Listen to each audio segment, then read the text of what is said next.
This is a good example of what you can do with the lamb broth and roasted lamb meat from my previous video.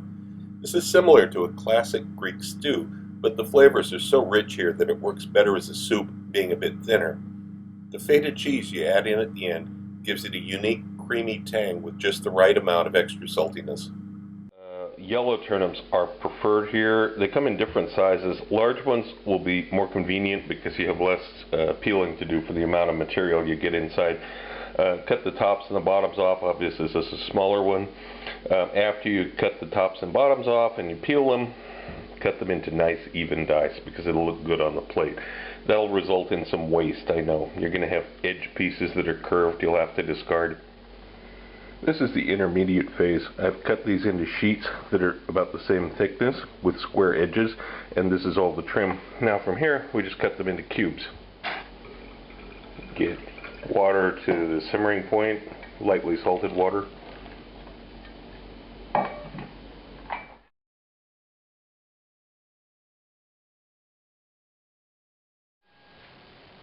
Okay, I have our mise en place. I've got 450 grams of the lamb broth that was prepared earlier, about 150 grams of white beans, about 75 grams of boiled yellow turnip. You can use other vegetables as mentioned at the start of this video. About 120 grams of lamb that was from when we made the broth. It's just cubed into relatively small pieces, but not minced or anything. And 150 grams of passata and 4 cloves of garlic. These have been cut small, but they're not minced, and it certainly wasn't crushed with a garlic press. You want reasonable sized pieces so that they don't burn. Okay, this pan is quite hot. I'm going to add enough olive oil here to coat the bottom of the pan. I'm standing by here with a splatter guard. I am not going to add all of the passata. I'm going to add about half of it.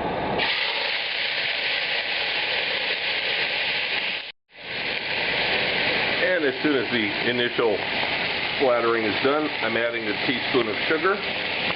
Let it cook. Still, the heat's on 8 out of 1 to 10. It's quite hot. And let it cook until it simmers down just a little bit. 15-20 seconds. Won't take long.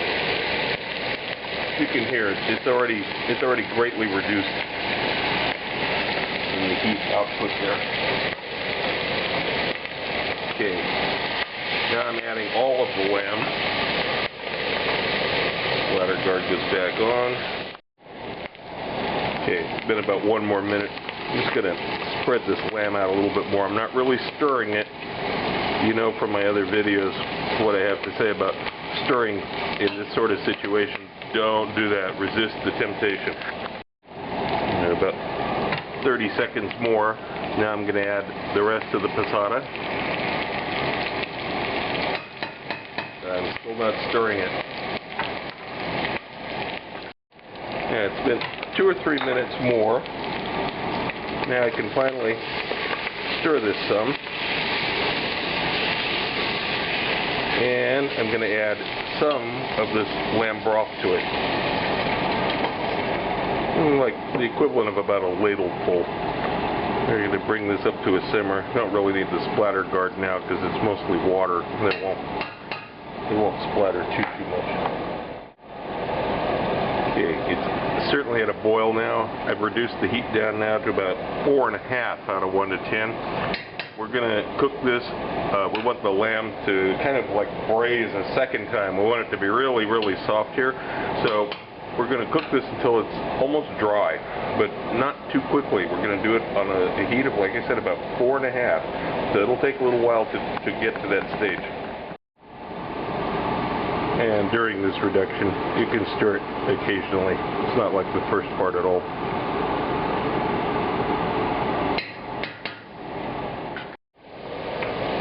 I've actually reduced the heat down a little bit further to about 4, from 4.5 to 4 here, as it starts to get quite thick. It's been about 9 minutes now. Now I'm going to add that garlic in. And we're going to cook this for about a minute or 2 here. been about 2 minutes here. You can see this is quite thick. Garlic is extremely aromatic at this point. Now I'm going to add in the rest of that lamb broth. And the beans. White beans. And previously cooked yellow turnips. And we're going to simmer it like this for just a little bit. You might need to adjust the salt. You might need to adjust the amount of water in here. If this is too thick for you, it isn't for me, but it is for some people, then you can add a little bit more water in. You know, just a little bit, you know. Make it the consistency that's comfortable for you. And we're going to simmer this like this for 5 to 10 minutes on a low simmer.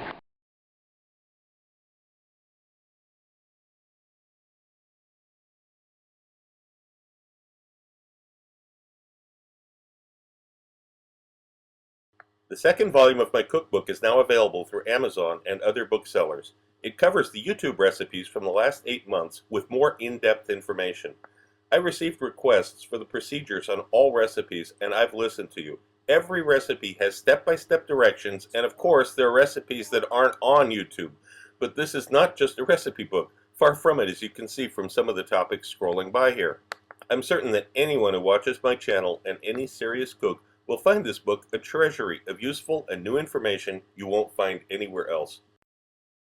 If you want to know more about my adventures as a chef around the world and have some great laughs along the way, be sure to check out the video tour of my book, 40 Years in One Night. It's up on YouTube right now. Click the link.